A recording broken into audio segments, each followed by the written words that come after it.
ما شاء الله لا حول ولا قوة إلا بالله العلي العظيم حسبنا الله ونعم الوكيل ونعم المولى ونعم النصير الحمد لله وكفى سمع الله لمن دعا ليس وراء الله المنتهى ومن يعتصم بالله نجا والصلاة والسلام على عباده الذين اصطفى محمد وآله الطاهرين مصابيح الدجى ورحمة الله وبركاته على من اتبع الهدى رب اشرح لي صدري ويسر لي أمري واحلل عقدة من لساني يفقه قولي رب يسر ولا تعسر وتمم بالخير آمین یا رب العالمین۔ عزیزان، اس احکام کے درس میں ہم بہت قریب ہیں اب اصلی مسائل کے۔ اس میں بھی جو مقدمات تھے، جو تمہیدات تھے، جو ضروری پیش رو مباحث تھے، اس کے بارے میں بات ہو گئی، تقریباً تمام ہو گئی تقریباً۔ تو آج سے شروع کریں گے اصلی بحث سے۔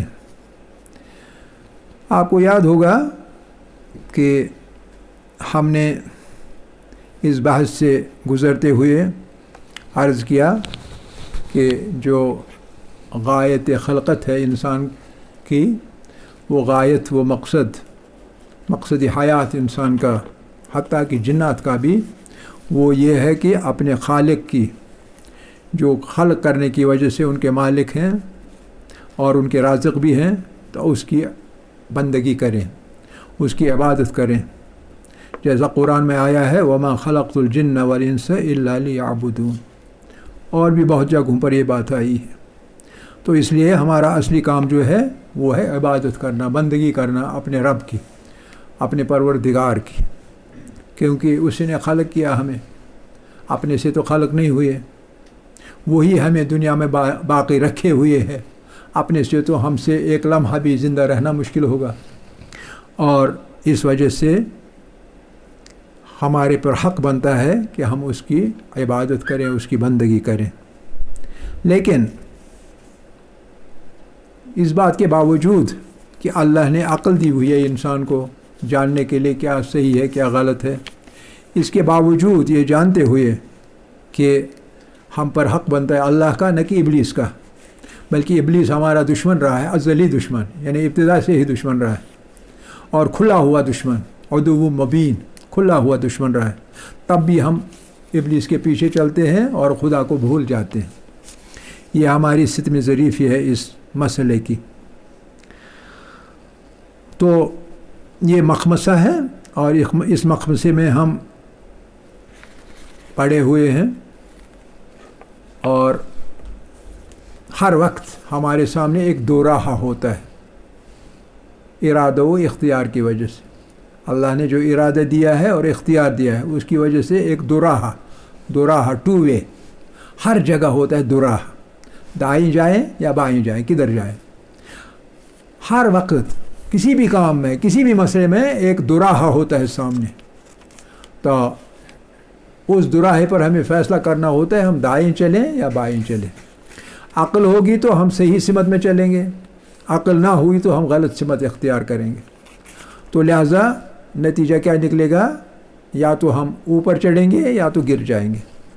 اگر گر گئے تو اسفل سافلین ہمارا منتہا ہوگا، اگر اوپر چلے تو خدا کے مقرب بھی بن سکتے ہیں، امکان سے باہر نہیں ہے۔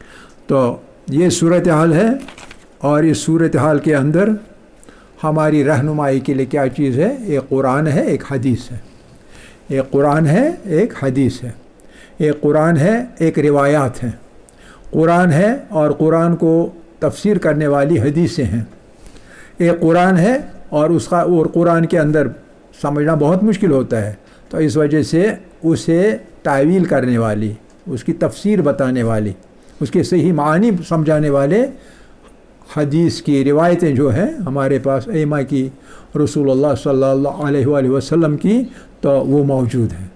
لیکن ایک مسئلہ ہے، اور وہ مسئلہ یہ ہے کہ ہر کسی کے بس کی بات نہیں ہے کہ وہ احکام کی نشاندہی کرے، استخراج کرے، نکالے، اخذ کرے احکام کو قرآن میں سے اور روایت میں سے، یہ بس کی بات نہیں۔ اول تو ہر کسی کو عربی پر عبور نہیں ہوتا ہے، اور اگر عبور ہوتا ہے تو اس حد تک نہیں ہوتا ہے کہ پھر وہ حکم نکالے، کیونکہ ایک ایک لفظ کے 20 معنی ہوتے ہیں، کیا پتہ کون سا معنی۔ اوپر سے یہ مسئلہ ہے کہ قرآن میں جو الفاظ استعمال ہوئے ہوتے ہیں ناسخ ہے، منسوخ ہے۔ کوئی آیت ہے جو نازل ہوئی لیکن بعد میں منسوخ ہوئی اور اس کی جگہ نئی آیت آئی، معلوم نہیں ہے، کیونکہ ایک زمانہ گزر گیا تب سے جب سے قرآن نازل ہوا ہے۔ پہلے تو رہنمائی کے لیے خود پیغمبر اللہ صلی اللہ علیہ وآلہ وسلم موجود تھے، اس کے بعد پھر ائمہ اطہار علیہ والسلام رہے، کوئی 300 سال کے قریب تک، پونے 300 سال تک سلسلہ چلتا رہا، لیکن اس کے بعد آخری امام بھی ہم سے جدا ہو گئے، غیبت میں چلے گئے، تو پھر ایک مشکل پیدا ہوگی، تب سے بھی بہت زمانہ گزر گیا۔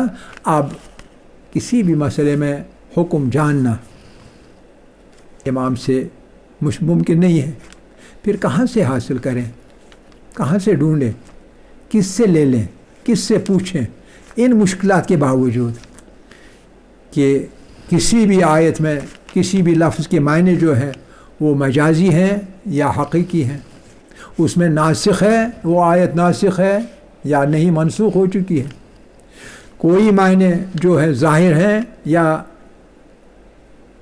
شبیہ کے طور پر استعمال ہوئی ہے۔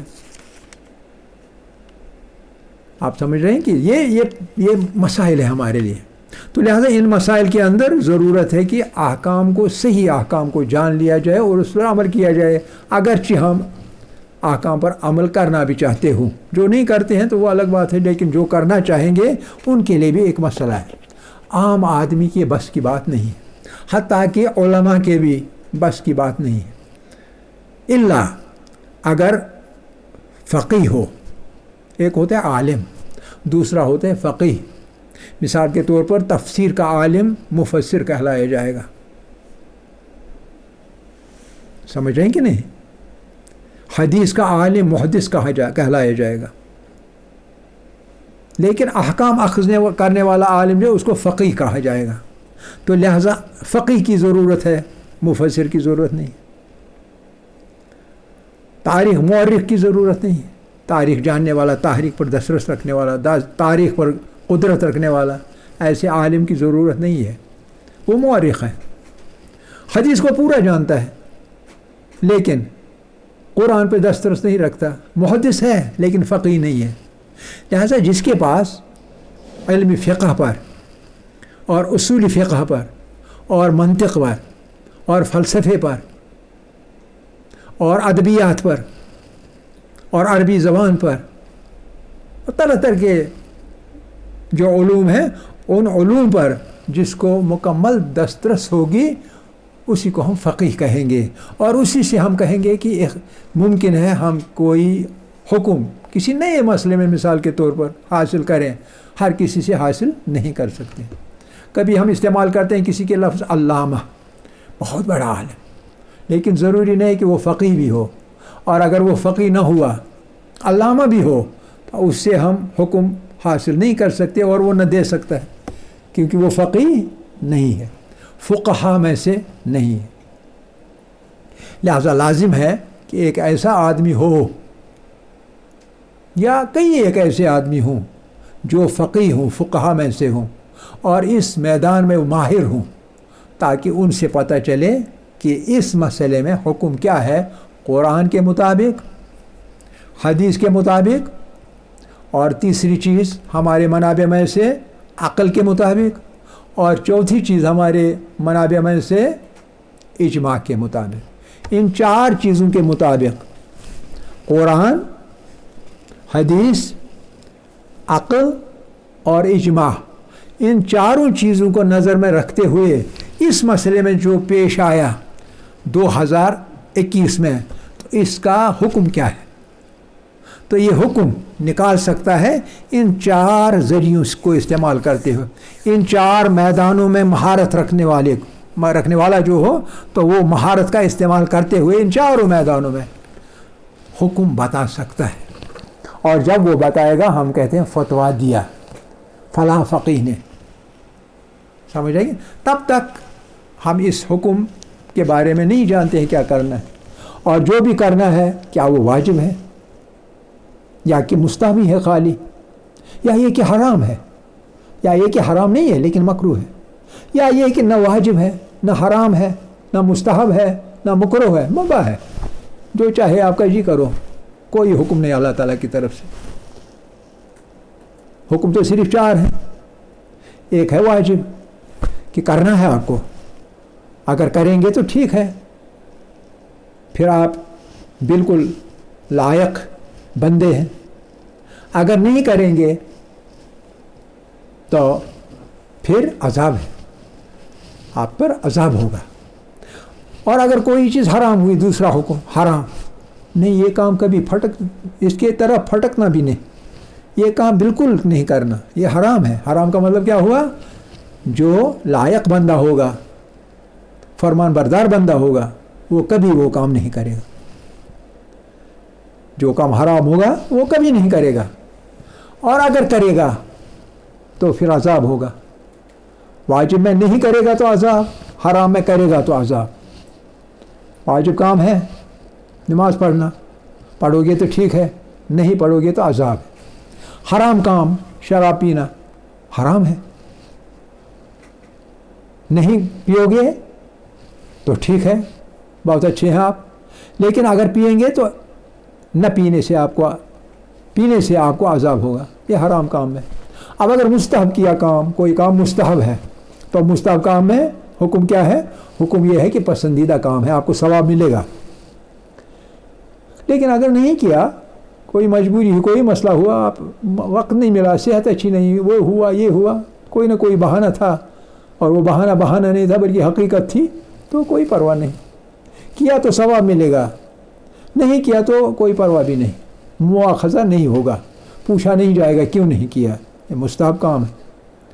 اس کے مقابلے میں مکروہ کام نہیں، بہتر ہے نہ کرنا، اور اگر کرو گی پھر بھی کوئی پرواہ نہیں ہے. بہن نے، ماں نے، بیوی نے آپ کے سامنے بہت گرما گرم چائے لائی اور آپ نے اٹھایا، شروع کیا پینا.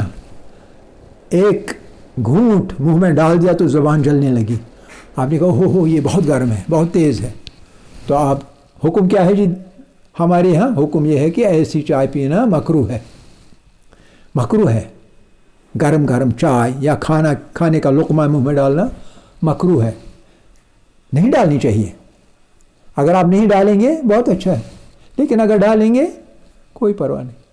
نہ کرتے اچھا تھا، لیکن اگر کیا کوئی پرواہ نہیں، اللہ مواخذہ نہیں کرے گا.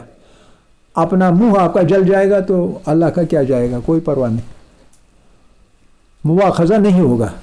لیکن اگر نہ کرتے تو بہتر تھا، آپ کو نقصان نہیں پہنچتا تھا، خود آپ اپنے صحت کو خراب نہیں کرتے. مواخذہ نہیں ہوتا، مواخذہ نہیں ہوگا، لیکن اگر نہ کرتے تو بہتر تھا، آپ کے اپنے لیے اچھا تھا. یہ 4 حکم ہیں، 5واں حکم کوئی نہیں. جس چیز کے بارے میں حکم کوئی ہے ہی نہیں، نہ یہ ہے نہ یہ ہے نہ یہ ہے نہ یہ، نہ واجب کا حکم ہے نہ حرام کا حکم ہے نہ مستحب کا حکم ہے نہ مکروہ کا حکم ہے، تو وہ چیز مباح ہے. آپ دن میں 5 بار نہائیں، مباح ہے، کوئی پرواہ نہیں. نہ واجب ہے نہ حرام ہے نہ مستحب ہے اور نہ مکروہ ہے. تو یہ احکام ہے. تو یہ کون سا والا حکم لاگو ہوتا ہے اس کام کے لیے جو آج ظاہر ہوا، آج تک کسی نے نہیں کیا تھا، آج نیا مسئلہ پیدا ہو گیا، 21ویں صدی میں نیا مسئلہ پیدا ہو گیا. تو کون سا حکم لگے گا؟ تو کہنے والا کون ہوگا؟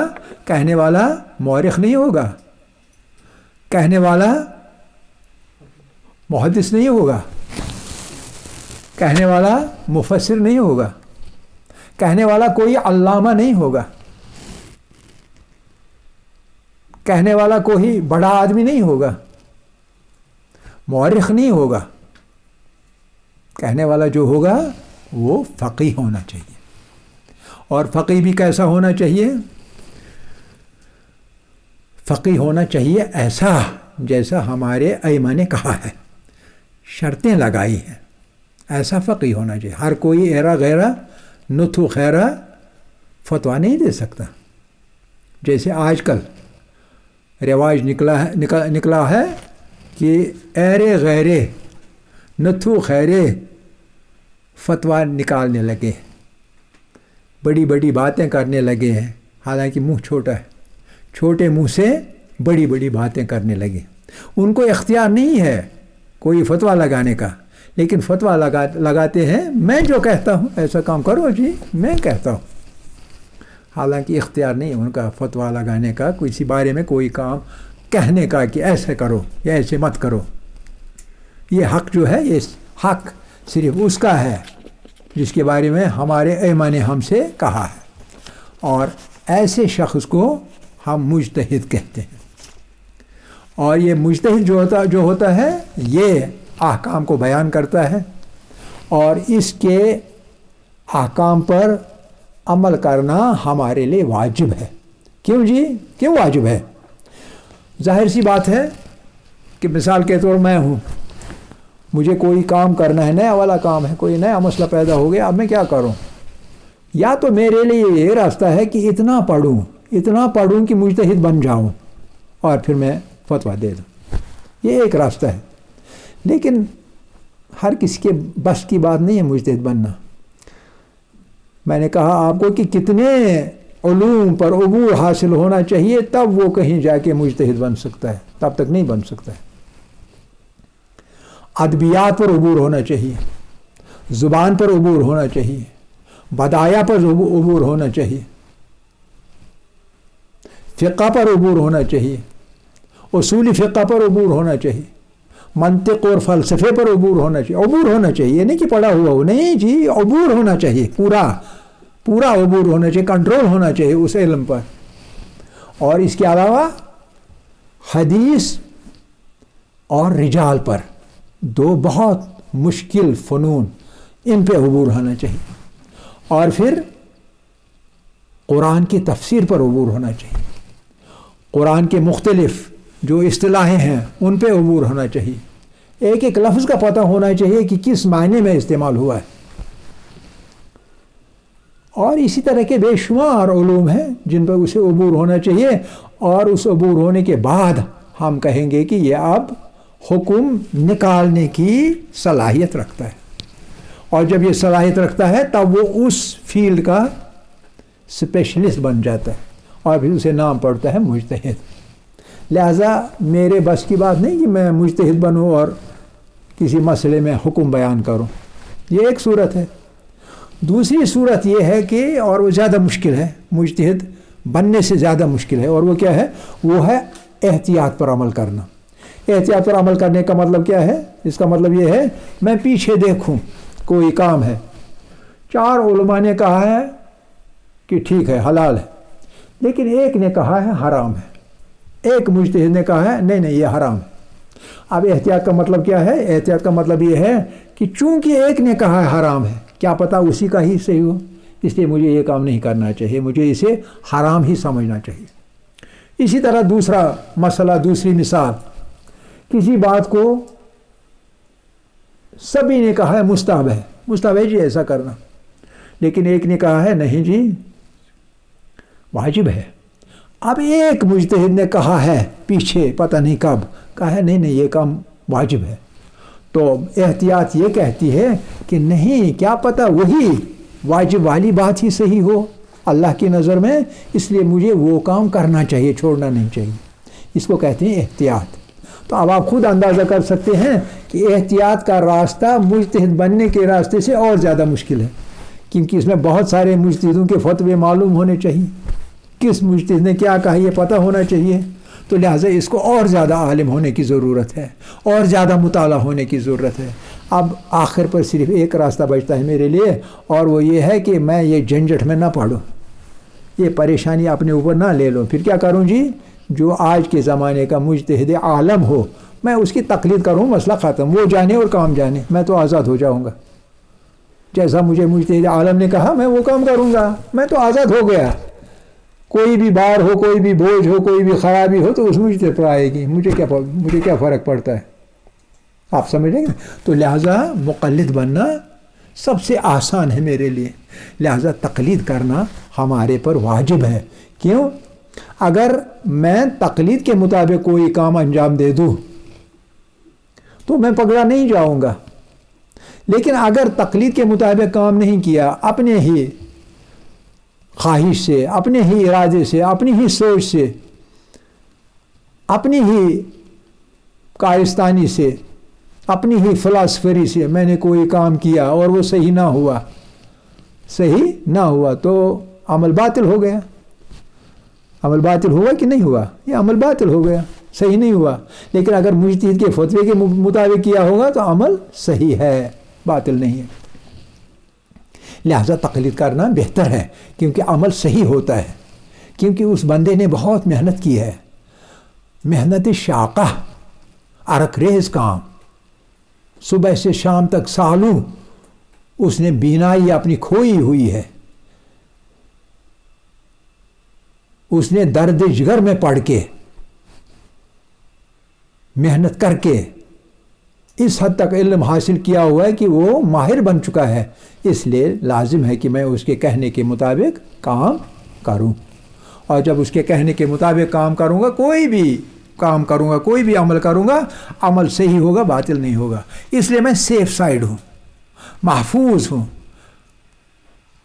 ایک حصار ہے، اس حصار کے اندر انسان محفوظ ہے، کوئی پریشانی نہیں، تو میں اسی حصار کے اندر ہوں، حفاظت کے حصار میں ہوں، تو لہذا تقلید واجب ہے ہمارے اوپر۔ اس کی کچھ دلیل کیا ہے جی؟ آپ کہتے ہیں واجب ہے تقلید کرنا، آپ کے پاس کیا دلیل ہے؟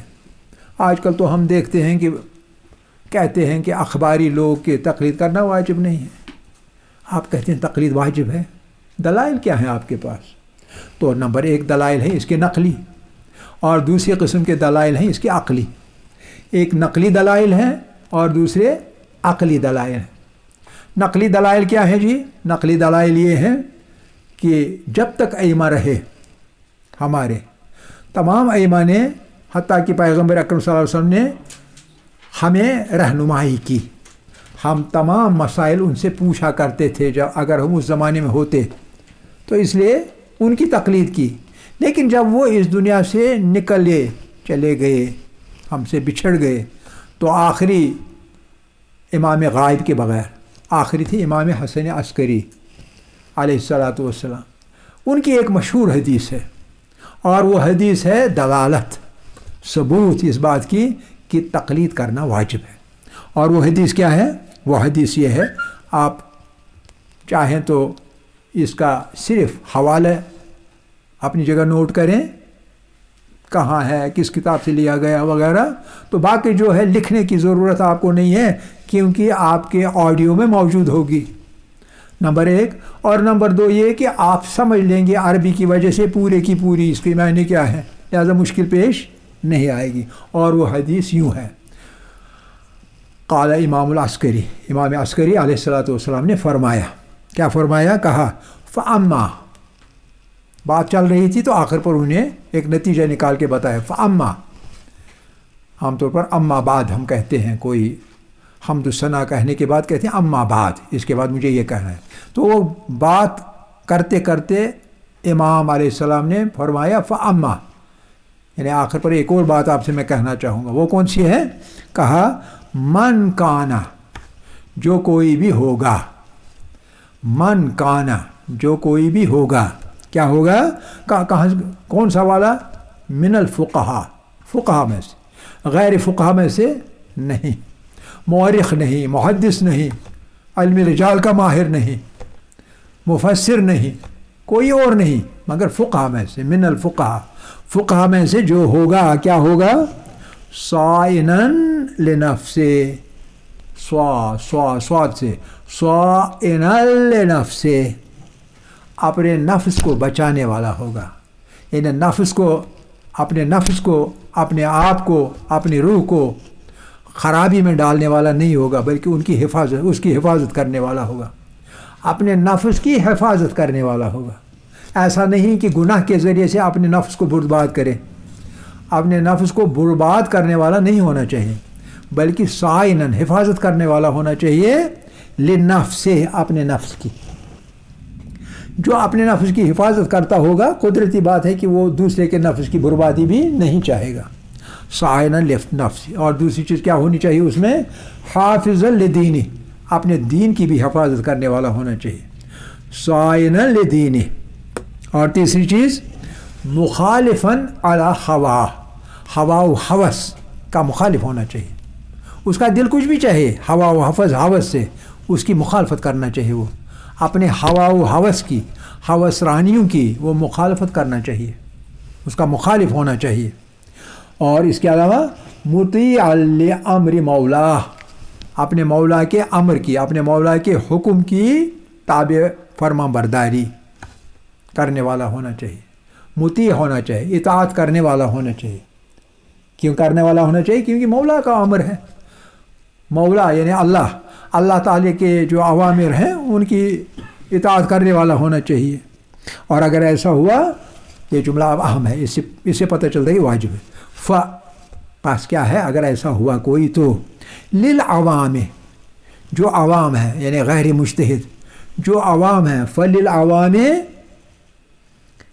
ان یقلدوہ، ان پر واجب ہے کہ وہ اس کی تقلید، یقلدوہ، اس کی تقلید کرے. لہذا ہر معاملے میں ایسے فقیہ کی تقلید کرنی ہے، امام کا حکم ہے اور واجب ہے. تو یہ عقلی دلیل، یہ نقلی دلیل ہے. نقل یعنی نقل کی ہوئی ہے، روایتیں نقل ہیں، قرآن نقل ہے. لیکن دوسرا راستہ ہے عقل کا. عقل کا راستہ کیا کہتا ہے؟ عقل کا راستہ کہتا ہے کہ اگر عام زندگی میں ہمارے کوئی مسئلہ درپیش ہو، کوئی بھی مسئلہ درپیش آ جائے، ہم کیا کرتے ہیں؟ ایک دم سے ہم اس مسئلے کے ماہر کو ڈھونڈتے ہیں. مکان بنانا ہے تو آرکیٹیکٹ کو ڈھونڈتے ہیں، اسے نقشہ لیتے ہیں. اسے نقشہ لے لیا، نقشہ حاصل کیا کیونکہ وہ آرکیٹیکٹ ہے، اس علم میں ماہر ہے. اس سے نقشہ لے کے پھر معمار کے پاس جاتے ہیں، میسن کے پاس.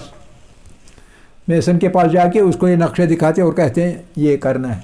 وہ کبھی کہتا ہے یہ میری سمجھ میں اچھی طرح نہیں آ رہا ہے، شاید مجھے یہ خرابی. ہم کہتے ہیں کوئی بات نہیں، میں ایک سول انجینئر کو لاتا ہوں.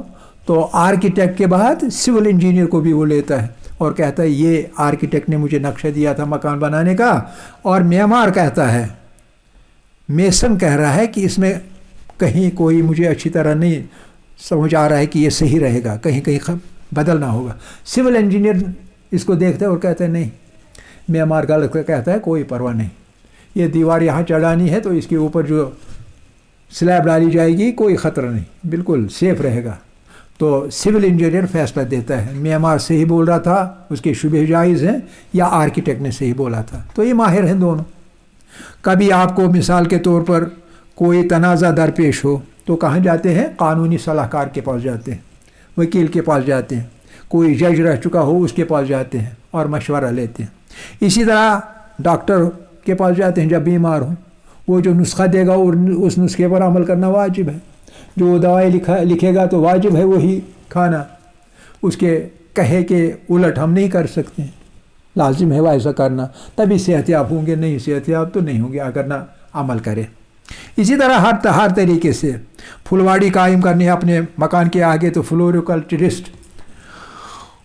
کلچرسٹ کو ڈھونڈتے ہیں جو کہ اس فلوری کلچر کا ماہر ہو. کوئی غلات اگانے ہوں تو ایگریکلچرسٹ کو ڈھونڈتے ہیں. کوئی گائے ہے، بھینس ہے گھر میں تو اسے تو کوئی درد وغیرہ ہوا تو ویٹرنری اسسٹ کو ڈھونڈتے ہیں، ویٹرنری اسسٹنٹ، ویٹرنری ڈاکٹر. تو اس طرح سے ہر مختلف جو کام ہے ان کاموں کے ماہروں کو ڈھونڈتے ہیں. تو جب دینی مسئلہ ہو، یہ تو دنیاوی مسئلے ہیں، اپنے بدن کے مسئلے ہیں، اپنے رہن سہن کے مسئلے ہیں، مکانوں کے مسئلے ہیں، جب ان میں ہم ماہر کو ڈھونڈتے ہیں تو جہاں روحانی کام ہو، احکام کا کام ہو، دین کا کام ہو، تو وہاں کیوں نہ ہم ایک ماہر کو ڈھونڈ لیں. تو اس فیلڈ کا ماہر جو ہوتا ہے وہ بہرحال مجتہد عالم ہوتا ہے. تو مجتہد عالم کیا مطلب ہے؟ اس کا مطلب یہ ہے کہ مجتہد ایسا جس کے پاس اپنے وقت کے تمام مجتہدوں سے سب سے زیادہ علم ہو، عالم سب سے زیادہ جاننے والا ان مسائل کا، جو علم کے مسائل دینی علوم کے مسائل ہیں وہ سب سے زیادہ جاننے والا ہو اس کو مجتہد عالم کہیں گے، اور اس کی تقلید کرنا ہمارے اوپر واجب ہے۔ آج کے زمانے میں دو عالم ہیں، ایک عالم ہے ہمارے امام خامنئی مدظلہ العالی، اور دوسرے مجتہد عالم ہے عراق کے اندر، وہ بھی ایرانی الاصل ہے، اور دونوں کا نام ایک ہی ہے، سید علی الحسینی۔ ان کا نام بھی سید علی الحسینی ہے، اور دوسرا جو مجتہد عالم ہے ان کا نام بھی سید علی الحسینی ہے، لیکن یہ ہے خامنہ کے، اور خامنئی نام ہے وہ ہے سیستان کے، اور اس لیے ان کا نام ساتھ میں سیستانی ہے، سید علی سیستانی مدظلہ العالی اور سید علی خامنئی مدظلہ العالی۔ اللہ ان دونوں کی حفاظت فرمائے، کیونکہ ان کی وجہ سے ہمارے اسلام کو ایک قوت حاصل ہے اور ایک عزت حاصل ہے دنیا بھر میں۔ تو ان میں سے دو میں سے کسی کی بھی تقلید کوئی کرے تو عمل جو ہے وہ متجزی ہے۔ متجزی ہونے کا مطلب ہے عمل آپ کے کندھوں پر سے وہ بوجھ جو ہے وہ اتر جائے گا وہ عمل کرنے کا۔ تو اللہ کرے ہمیں توفیق دے اپنے مجتہدین کرام کی پوری طرح فرمان برداری کرنے کا، اور ان سے مخالفت کرنے کا ذرا بھی نہ سوچیں، اور جب کوئی سوچے تو اس سے دور رہیں۔ تب اللہ و تبارک کے حکم کے تحت انشاءاللہ ہماری دنیا اور ہماری آخرت آباد ہوگی۔ آخر دعوانا ان الحمد للہ رب العالمین۔